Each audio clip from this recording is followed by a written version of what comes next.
Good morning students. मैं सत्यविजय प्रकाश आज आपको चैनल पर अपने स्वागत करता हूं। आज मैं फिर आपके लिए क्लास 10 का एक थ्योरम 6.3 प्रूफ करने जा रहा हूं। थ्योरम 6.3 में क्या है, इसको दिया गया है कि if in two triangles the corresponding angles are equal. जैसे मान लीजिए कि ये दो ट्रायंगल है, एक है ट्रायंगल एबीसी और दूसरा है ट्रायंगल डीईएफ। ये दोनों ट्रायंगल्स में कॉरेस्पॉन्डिंग एंगल्स इक्वल यानी कि संगत कोण जो है बराबर दिया है। यानी कि गिवन में आपका है एंगल ए इक्वल है एंगल डी का, angle A equal angle D. उसी तरह से एंगल बी जो है ओ इक्वल है एंगल ई, और एंगल सी जो है ये इक्वल है angle F. Angle C equal है एंगल एफ, ये गिवन है।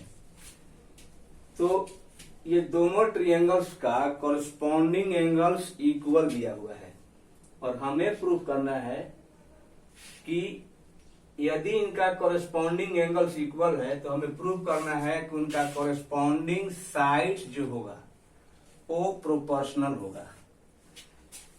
प्रोपोर्शनल इसको दिखाना है, और जब हम कॉरेस्पॉन्डिंग साइड्स का रेशियो इक्वल दिखा देंगे, प्रूफ कर देंगे, तब जाकर ये दोनों ट्रायंगल्स सिमिलर कहे जाएंगे। तो टू प्रूफ हमें प्रूफ करना है A B ratio DE. A B का कोरेस्पॉन्डिंग डीई है, ए सी का कोरेस्पॉन्डिंग साइड डीएफ है, और बी सी का कोरेस्पॉन्डिंग साइड ईएफ है। तो A B ratio DE equal proof करना है A C ratio DF equal B C ratio EF. ये चीज हमें प्रूफ करना है, और यदि हम ऐसा कर पाते हैं तो डिफिनिट रूप से ट्रायंगल एबीसी जो होगा ट्रायंगल डीईएफ का सिमिलर बोला जाएगा।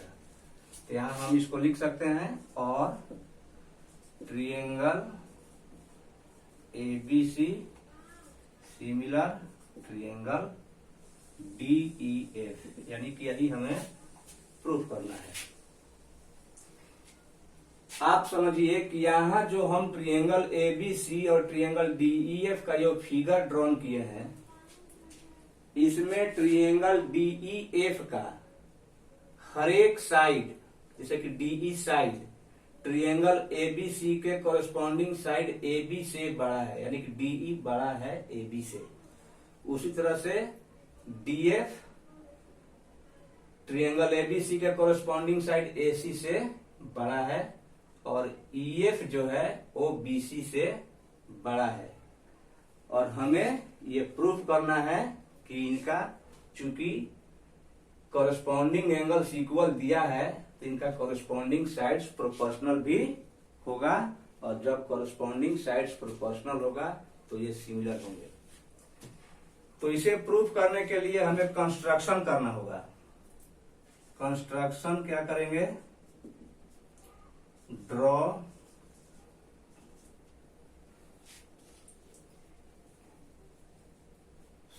नहीं लिखना है, लिखेंगे कॉट DP equal A B and DP equal A B and DF equal A C. यानी कहने का मतलब ये है कि हम ट्रायंगल डीईएफ में साइड डीई पर एक पॉइंट पी चूज करेंगे। जैसे मान लीजिए कि ये मेरा पॉइंट पी है, तो पी इस तरह से आपको चूज करना है कि जो लेंथ डीपी का होगा वही AB का होगा, यानी कि AB इक्वल DP कट करना है, और एक पॉइंट Q, यहां पर Q चूज करना है, गलत लिख दिए हम, Q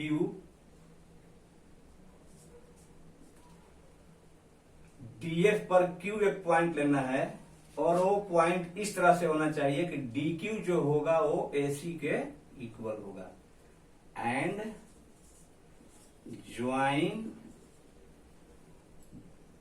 PQ, ये मेरा कंस्ट्रक्शन हुआ, और इस PQ को हम ज्वाइन कर देंगे। ये मेरा कंस्ट्रक्शन हुआ। इसके बाद मेरा काम ये होगा कि अब हम ट्रायंगल ABC और ट्रायंगल DPQ को कॉन्ग्रुएंट प्रूफ करेंगे। तो अब यहां से हम प्रूफ करेंगे, ट्रायंगल ABC और ट्रायंगल DPQ को कॉन्ग्रुएंट शो करना है। तो लिखेंगे in triangle ABC and triangle DPQ। देखिए ट्रायंगल ABC में जो मेरा ये AB लेंथ है, ये उसी के इक्वल ट्रायंगल DPQ का ये DP है, क्योंकि AB इक्वल DP मैंने कंस्ट्रक्शन किया है। तो हम लिखेंगे कि ये ट्रायंगल ABC और ट्रायंगल DPQ में हमें क्या क्या कॉन्ग्रुएंट दिखाने के लिए मालूम है। तो लिखेंगे AB equal DP by construction. ये मैंने कंस्ट्रक्शन किया। उसी तरह से AC equal DQ, AC equal DQ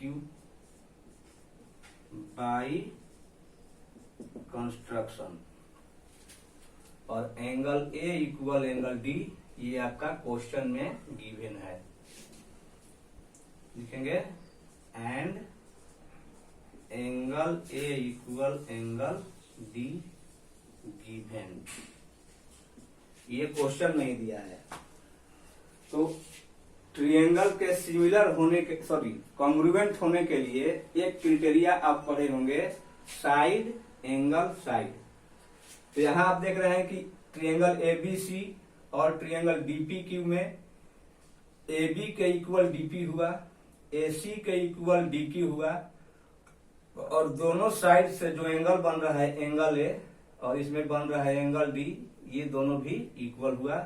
तो यहाँ पर क्राइटेरिया साइड एंगल साइड से ट्रायंगल ABC और ट्रायंगल DPQ दोनों जो होगा कॉन्ग्रुएंट हो जाएगा। तो हमें लिखना होगा कि hence by criteria SAS side angle side, triangle ABC congruent होगा ट्रायंगल DPQ का। इतना प्रूफ हो गया। यहां हम प्रूफ कर चुके कि ट्रायंगल ABC और ट्रायंगल DPQ कॉन्ग्रुएंट है। तो जब दो ट्रायंगल्स कॉन्ग्रुएंट होते हैं तो उनके हर एक कॉरेस्पॉन्डिंग साइड्स इक्वल होते हैं सीपीसीटी के द्वारा। तो जब ये कॉन्ग्रुएंट है तब इसको हम लिख सकते हैं, इसको लिख सकते हैं hence by CPCT corresponding part of congruent triangles. Angle B जो होगा, एंगल B जो होगा आपका, वो इक्वल होगा एंगल P का, क्योंकि इसको हमने कॉन्ग्रुएंट प्रूफ कर दिया है। ये मान लीजिए कि आपका ये इक्वेशन फर्स्ट है,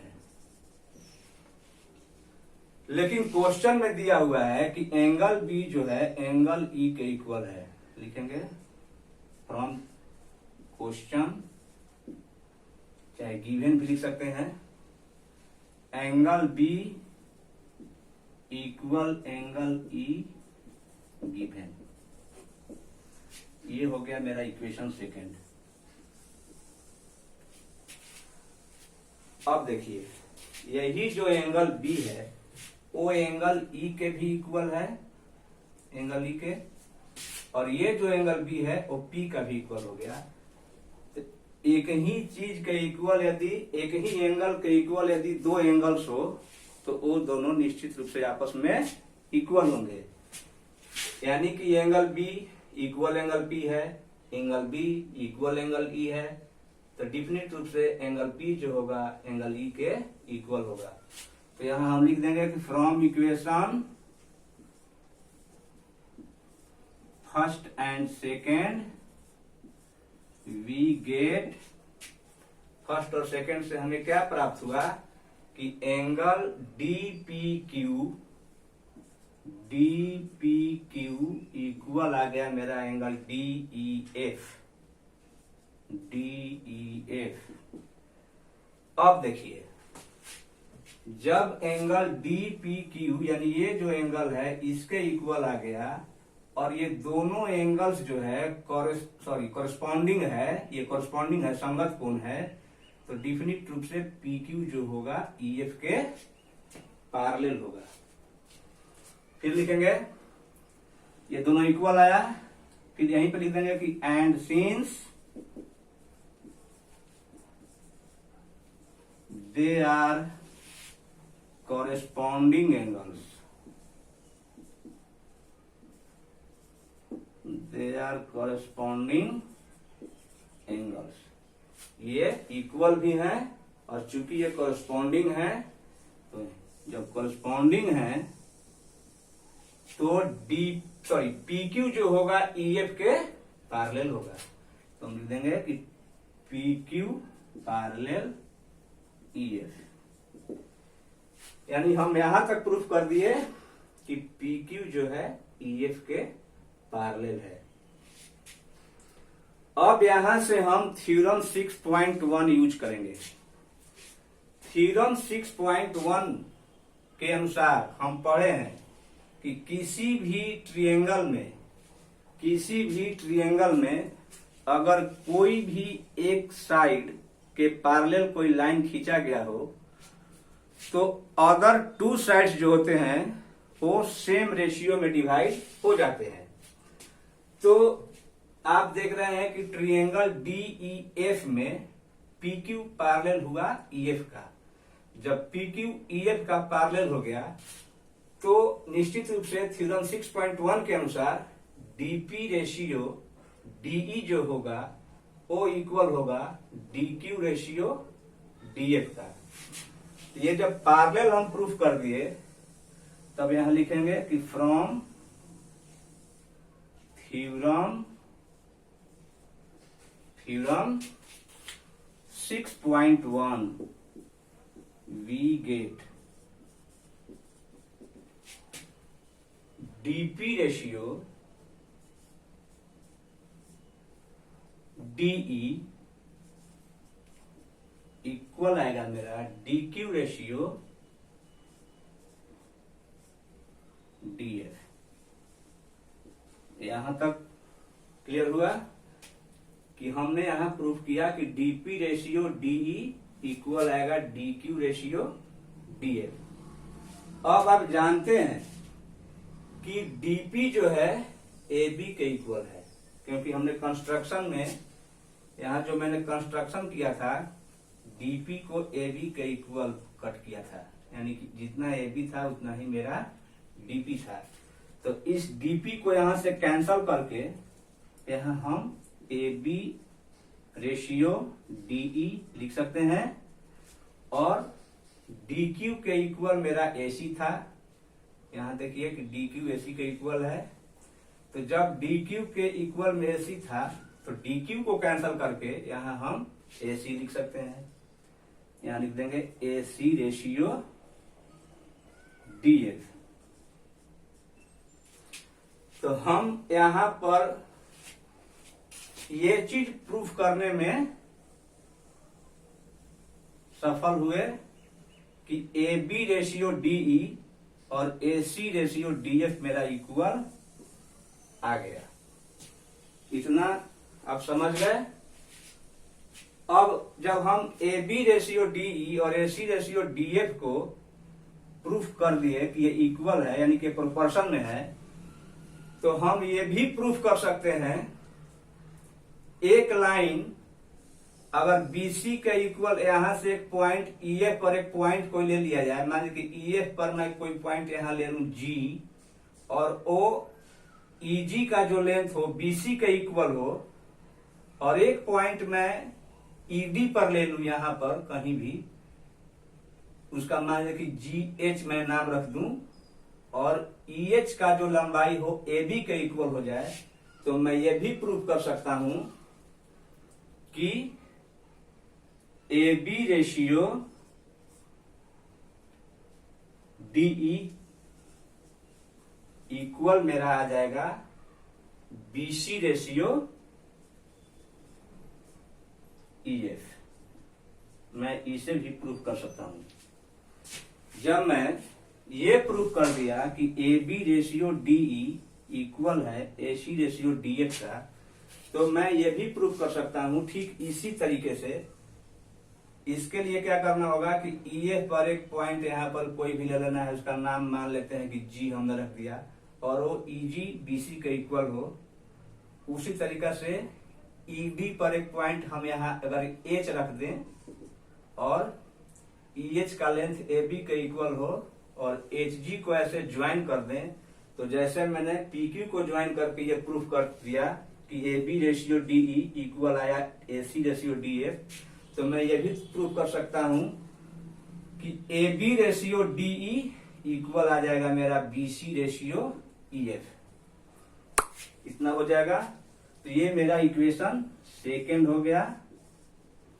अब हम लिख सकते हैं from equation first and second, from equation first and second, A B ratio DE equal A C ratio DF equal B C ratio